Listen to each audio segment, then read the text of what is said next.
प्रदेश की बात आती है और हिमाचल के विकास की बात आती है तो नरेंद्र मोदी जी का नाम स्वाभाविक रूप से जुड़ जाता है।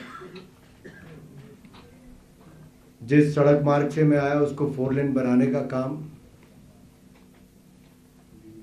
चंडीगढ़, परवाणु, सोलन, शिमला नरेंद्र मोदी जी की देन।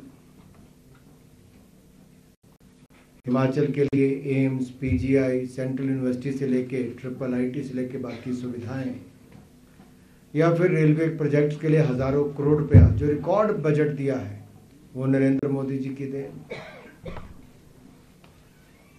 अटल टनल से लेके बाकी कामों को जल्द पूरा करवाने से लेकर विशेष आर्थिक मदद के रूप तक, यहाँ तक कि शिमला अगर फ्लाइट से अब आना हो जो चलती नहीं थी वो भी नरेंद्र मोदी जी ने वापस उनकी सरकार ने शुरू करवाई। धर्मशाला में तो अब 9 फ्लाइटें आती हैं। और जब मैं धर्मशाला को शिमला के साथ देख रहा हूँ तो मुझे ये भी कहना है कि अगर 6,500 करोड़ रुपया खर्च करके स्मार्ट सिटी शिमला को और धर्मशाला की घोषणा की तो नरेंद्र मोदी जी की सरकार ने। आप तो कई वर्षों से यहाँ रहते हैं, रोज यहीं होते हैं, शायद कई बार लगता है कि बहुत कुछ हुआ नहीं हुआ, अलग अलग विचार हो सकते हैं, लेकिन जो व्यक्ति थोड़े दिनों के बाद यहाँ पर आता है वो कहता है शिमला बदल गया है, थोड़ा सुंदर हो गया है, सड़कें चौड़ी हो गई हैं, पानी की समस्या कम, खत्म तो नहीं होगा, कम हो गई है, बिजली फ्लक्चुएशन जो होती थी अब वो भी स्थिर हो गई है, साफ सुथरी हो गई। अरे ढली टनल तो पानी टपकना शुरू हो गया था, नई टनल बन गई है।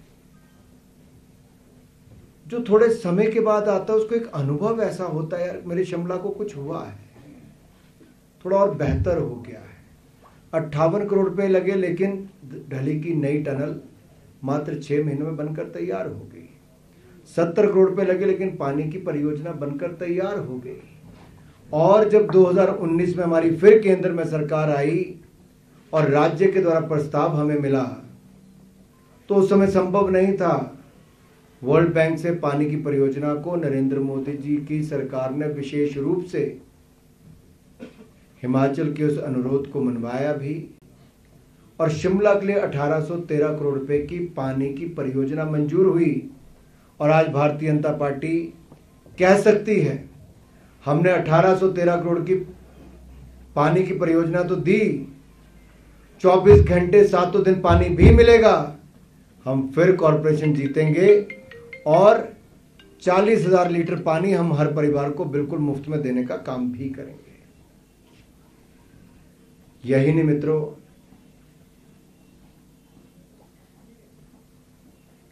अगर हिमाचल प्रदेश के कुल विकास की बात देखी जाए तो मैं बहुत सारी बातें कर सकता हूं, लेकिन जब देश की बात आती है तो मैं आज एक सभा में पीछे कह रहा था, जब मैं फ्लाइट पे चढ़ा चंडीगढ़ तक तो मेरी को पैसेंजर ने एकदम खड़े होकर कहा sir it's a fan movement. मैंने कहा पता नहीं क्या हुआ, तो उसने आगे कहा सर मैं आयरलैंड में रहती हूँ, डबलिन में है, और हमें बाहर रहकर इतना गर्व होता है कि अब हम भारतीय हैं। मैंने कहा क्यों, ऐसा क्यों लग रहा है आपको कि आप ऐसा क्यों कह रही हैं? कहते नहीं सर, जो मेरे से पहले के वहां रहते हैं, मुझे तो 5-6 साल ही हुए हैं, पहले वालों को लगता था कि हिंदुस्तानियों की बहुत पहुंच नहीं है, उस तरह से सेकंड ग्रेड सिटीजन उस तरह से देखते थे। हमें वहां पर अपने बराबरी का देखते हैं, अपना समझते हैं, हमारे देश का महत्व समझते हैं। They got the skilled man power in IT sector, in health care, in other sectors. India is doing extremely well, and as a country the way we handle the COVID crisis, the global impression is that India can do anything. People see hope in India. तो ये जो लोगों का विश्वास है, एक उम्मीद है भारत में, भारत के नेतृत्व में। और अगली लाइन जो उसने कही कि सर कभी हम देखते थे दुनिया का सर्वे आता था, हमारे नेताओं के नाम नहीं आते थे, पिछले 3 सालों से भारत के प्रधानमंत्री दुनिया के सबसे लोकप्रिय नेता के रूप में चुने जा रहे हैं। मैं मन ही मन में सोच रहा था एक ऐसी बेटी जो पंचकुला की रहने वाली, उसकी माँ टीचर हैं शायद, उसके फादर बिजनेस करते हैं, उसके दादा या नाना कोई, दादी उसकी हेड ऑफ डिपार्टमेंट थी पीजीआई में कुछ, और उन्होंने बताया दादाजी भी किसी सरकारी डिपार्टमेंट में थे। तो उस बच्ची का विदेश में जाकर देश के प्रति जो एक अनुभव हुआ है, जो देश की छवि दुनिया भर में बनी, ये अपने आप में बहुत कुछ कहती है। और सही मायने में देखिए, अगर हिमाचल प्रदेश को बल्क ड्रग पार्क मिला, ये कांग्रेस इसका विरोध करती रही थी, पूरी तरह से विरोध किया, और हमने कोविड के टाइम पे भी 1400 एकड़ जमीन इसकी पूरी करके दी। मेडिकल डिवाइस पार्क हमने इसके लिए मंजूर करवाया। कल हमने एक और नीति मंजूर की है मेडिकल डिवाइसेस पार्क और खोलने के लिए। कल हमने 157 नए नर्सिंग कॉलेजेस की घोषणा की है, कैबिनेट ने मंजूरी दी है। 1570 करोड़ रुपया खर्च होगा, 15,700 बच्चियां वहां पे या लड़के लड़कियां पढ़ पाएंगे, नर्स बन पाएंगे। ये निर्णय मैं देखता हूं, और मैं पिछले यूपीए के टाइम के कैबिनेट के निर्णयों को भी देखता हूं। मैंने जब खाका निकलवाया तो हमारी सरकार के समय कई गुना ज्यादा उस पर काम हुआ है, और उसका कहीं ना कहीं लाभ मेरे हिमाचल प्रदेश को भी बहुत मिला है। नरेंद्र मोदी जी ने ना हिमाचल प्रदेश के लिए कोई कमी रखी, और जो उन्होंने दिया, जयराम जी की सरकार के समय शानदार काम यहां पर हुआ। सुरेश भारद्वाज जी उस समय स्वयं मंत्री थे, यहाँ के विधायक थे। मैं उनको तब भी कहता था, भारद्वाज जी अब कुछ रह गया है, ये पैदल चलने के रास्ते नहीं होते थे। आज आप किसी वार्ड में जाइए, पैदल चलने के रास्तों से लेकर सौंदर्यकरण तक सब कुछ देखने को मिलता है।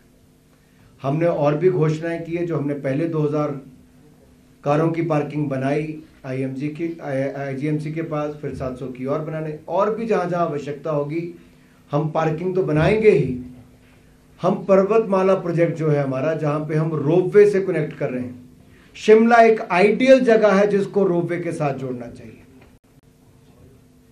दुनिया भर के व्यस्तम शहरों में रोपवे चलते हैं, ब्राजील से लेकर कई जगह तक, और कई जगह स्काई ट्रेन चलती है।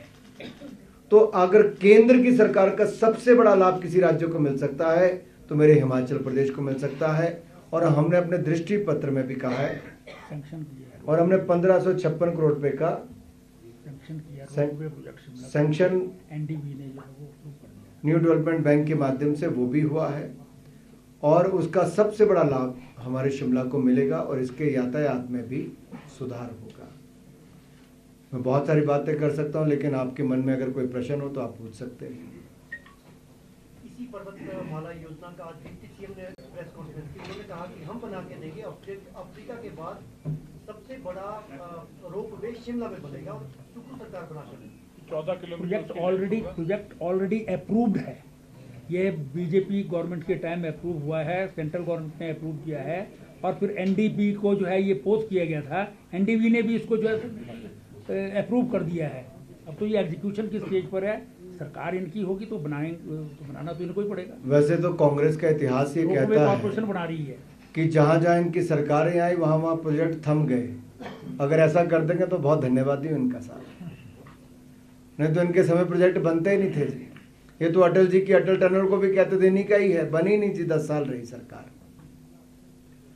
इसलिए कृपा कर देंगे हिमाचल प्रदेश पे तो अच्छा होगा, वरना गारंटियां तो उनकी सारी फेल हो गई।